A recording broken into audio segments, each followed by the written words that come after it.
খাবার প্রয়োজন সেটাই সেইভাবে খাওয়া ভাত সব কিছু আনে। এবং আমাদেরকেও বলে, আমিও হাত থেকে দেখে শিখেছি।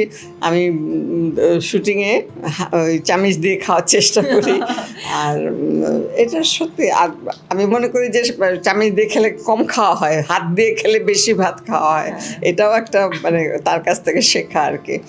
আসলে হায়াত ভাই সবারই অনুকরণীয়, এবং তিনি তার আদর্শ, তার চিন্তাধারা, তার কাজ সবার কাছে একটা দৃষ্টান্ত।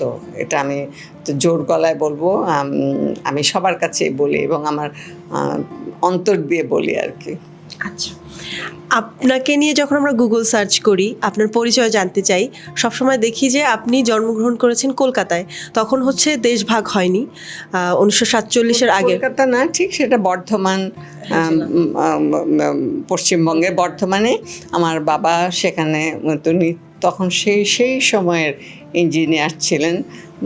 তো সেইখানে আমার জন্ম। তারপরে সেখান থেকে আসানসোলে আমার আব্বা বদলি হয়ে আসলেন।